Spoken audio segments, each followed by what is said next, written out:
다시 말씀 보시겠습니다. 오늘 주신 하나님의 말씀은 갈라디아서 2장 11절부터 21절까지의 말씀입니다. 갈라디아서 2장 11절부터 21절까지의 말씀입니다. 신약 304페이지에 있습니다. 갈라디아서 2장 11절부터 21절 우리 한 목소리로 합독하겠습니다. 게바가 안디옥에 이르렀을 때에 책망받을 일이 있기로 내가 그를 대면하여 책망하였노라. 야고보에게서 온 어떤 이들이 이르기 전에 게바가 이방인과 함께 먹다가 그들이 오매 그가 할례자들을 두려워하여 떠나 물러가매 남은 유대인들도 그와 같이 외식함으로 바나바도 그들의 외식에 유혹되었느니라. 그러므로 나는 그들이 복음의 진리를 따라 바르게 행하지 아니함을 보고 모든 자 앞에서 게바에게 이르되 내가 유대인으로서 이방인을 따르고 유대인답게 살지 아니하면서 어찌하여 억지로 이방인을 유대인답게 살게 하려느냐 하였노라. 우리는 본래 유대인이요 이방 죄인이 아니로되 사람이 의롭게 되는 것은 율법의 행위로 말미암음이 아니요 오직 예수 그리스도를 믿음으로 말미암는 줄 알므로 우리도 그리스도 예수를 믿나니 이는 우리가 율법의 행위로서가 아니고 그리스도를 믿음으로써 의롭다함을 얻으려 함이라. 율법의 행위로서는 의롭다함을 얻을 육체가 없느니라. 만일 우리가 그리스도 안에서 의롭게 되려 하다가 죄인으로 드러나면 그리스도께서 죄를 짓게 하는 자냐? 결코 그럴 수 없느니라. 만일 내가 헐었던 것을 다시 세우면 내가 나를 범법한 자로 만드는 것이라. 내가 율법으로 말미암아 율법에 대하여 죽었나니 이는 하나님에 대하여 살려 함이라. 내가 그리스도와 함께 십자가에 못 박혔나니 그런즉 이제는 내가 사는 것이 아니요 오직 내 안에 그리스도께서 사시는 것이라. 이제 내가 육체 가운데 사는 것은 나를 사랑하사 나를 위하여 자기 자신을 버리신 하나님의 아들을 믿는 믿음 안에서 사는 것이라. 내가 하나님의 은혜를 패하지 아니하노니 만일 의롭게 되는 것이 율법으로 말미암으면 그리스도께서 헛되이 죽으셨느니라. 아멘. 갈라디아서는 복음을 망각하고 유대 율법주의와 거짓 교사들에게 미혹되어 율법을 준수해야만 구원에 이를 수 있다라는 잘못된 사상에 빠져있는 그리스도인들을 일깨우기 위한 바울의 서신입니다. 특히 오늘 본문 12절부터 13절의 말씀을 보면 예수님의 수제자였던 베드로가 이방인과 함께 식사를 하고 있다라 할례자들에게 지탄받을 것을 두려워하여서 급하게 도망간 사건을 지적하면서 믿음도 없는 율법적인 행위만 강조하는 신앙생활, 형식만 있고 믿음이 없는 외식적인 신앙생활은 죽은 믿음이다라고 지적하고 있죠. 또한 갈라디아 교회 안에서도 마찬가지로 예수 그리스도의 십자가의 복음, 즉 예수를 믿으면 죄사함을 받고 구원함을 받는다. 이 명확하고도 확실한 진리에서 벗어나서 율법을 지키는 행위까지 있어야만 의롭다함을 받고 구원함을 받는다라는 이 잘못된 가르침이 교회 안에 있다라는 것을 지적하고 있어요.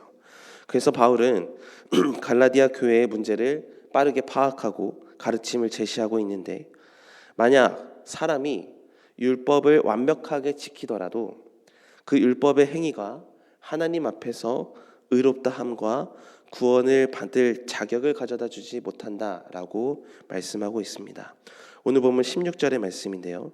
사람이 의롭게 되는 것은 율법의 행위로 말미암음이 아니요 오직 예수 그리스도를 믿음으로 말미암는 줄 알므로 우리도 그리스도 예수를 믿나니 이는 우리가 율법의 행위로서가 아니고 그리스도를 믿음으로써 의롭다함을 얻으려 함이라. 율법의 행위로서는 의롭다함을 얻을 육체가 없느니라 이렇게 말씀하고 있는 거죠. 여러분, 구원은 예수 그리스도를 믿는 자에게 주시는 하나님의 선물입니다. 물론 과거에는 율법을 통해서 하나님께 나아갈 수밖에 없었어요. 그러나 예수님의 십자가의 죽음과 부활을 경험한 이후의 성도들은 이제 주님과 율법으로 관계를 맺어서 사는 것이 아니라 예수 그리스도의 십자가로 연합하여 살아가야 된다라는 것이죠. 그러므로 진정 복음을 받은 자, 예수 그리스도를 진정으로 믿은 자의 삶은 어떠해야 되는가? 그 말씀이 20절에 나와 있습니다. 내가 그리스도와 함께 십자가에 못 박혔나니 그런즉 이제는 내가 사는 것이 아니요 오직 내 안에 그리스도께서 사시는 것이라. 이제 내가 육체 가운데 사는 것은 나를 사랑하사 나를 위하여 자기 자신을 버리신 하나님의 아들을 믿는 믿음 안에서 사는 것이라. 예수님께서 우리를 구원하시기 위해 친히 자신의 몸을 대속의 제물로 십자가 위에 스스로 달려 죽으심으로 말미암아 우리는 죄의 용서함을 받고 하나님 앞에서 의롭다 칭함을 받게 되고 주님의 구원을 선물로 받게 되고 하나님의 자녀가 되는 권세를 회복했으며 우리는 이미 이런 놀라운 은혜를 받은 자가 된 것이에요.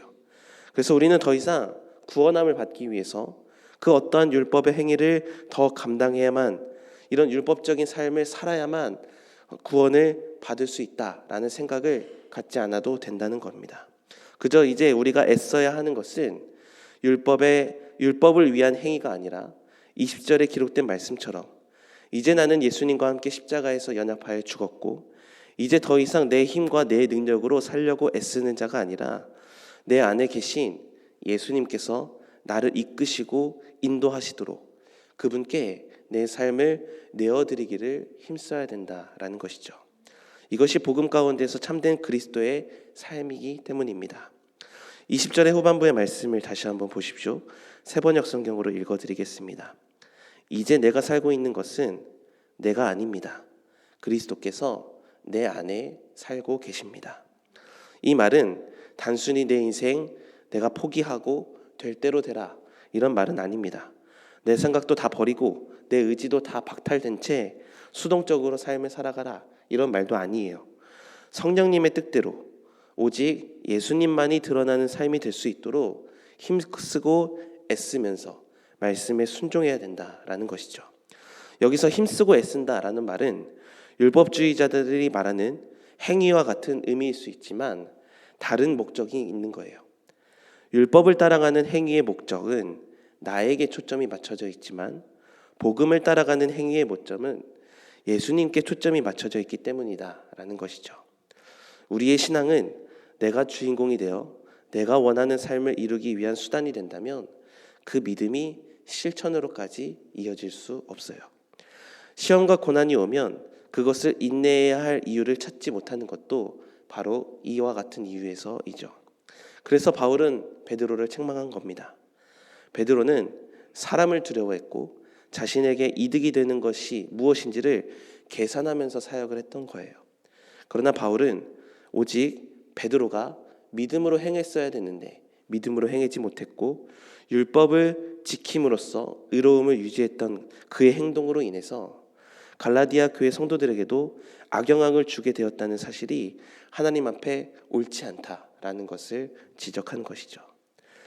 믿음의 완성은 율법을 지켜서가 아니라 그리스도를 믿으면 완성될 수 있음을 기억하시기 바랍니다.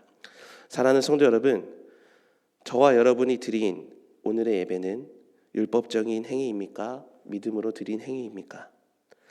오늘 우리가 드리는 기도는 형식적인 행위입니까? 믿음으로 드린 행위입니까? 이 질문 앞에 서보면 율법의 행위와 믿음의 행위가 눈에 보여지기에는 크게 다르지 않다라는 것을 느끼게 됩니다. 그러나 그 결과는 확연하게 다른다라는 것 또한 우리는 깨달을 수 있어야 돼요. 하나님은 눈에 보여지는 결과를 보시기보다 그 마음의 중심에 나를 향해 있는지 하나님을 향해 있는지를 보시는 분이십니다. 그러므로 우리의 신앙생활은 예수 그리스도를 믿고 구원함을 받아서 그 감격에 겨워서 순종에 이르기까지 그런 그리스도에 의한 믿음의 행위가 될 수 있기를 간절히 소망합니다. 그러므로 예수 믿고 받은 구원의 감격을 먼저 회복할 수 있어야 돼요. 우리도 사랑을 받으면 그 사랑을 준 대상에게 어떻게 하면 은혜를 갚을 수 있을까 고민하듯이 우리도 주님께 받은 구원의 은혜가 있다면 마땅하게 이 구원의 은혜를 어떻게 보답하며 살 수 있을까? 그러면 저절로 주님께 순종하면서 마음을 쏟아내게 된다라는 것이죠. 이러한 믿음의 행위가 있을 때 하나님은 우리의 행위를 의로 여겨주시고 충만한 은혜로 갚아주신다라는 것이죠. 우리가 드리는 모든 신앙생활의 행위는 믿음이었으면 좋겠습니다.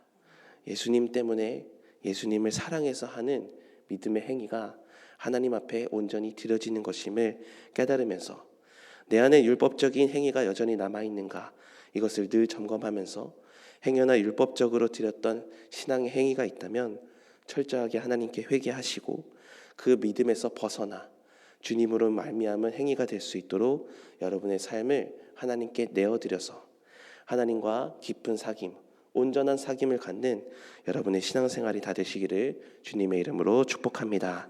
기도하시겠습니다. 하나님, 예수 믿고 구원받아서 예배자로서 기도자로서 말씀을 듣는 자로서 살아갈 수 있도록 인도하여 주시니 감사드립니다.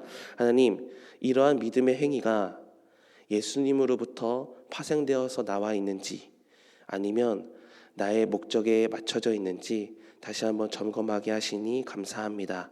하나님, 우리 안에 예수님으로 말미암은 것이 아닌 율법의 행위로 말미암은 것들이 있다면 주님, 우리의 잘못을 용서하여 주시고 하나님, 우리에게 구원의 은혜를, 구원의 감격을 다시 회복시켜 주셔서 율법의 행위가 아니라 예수님 때문에 드리는 신앙의 행위가 될 수 있도록, 그런 마음의 변화가 일어날 수 있도록 하나님 은혜를 베풀어 주시옵소서.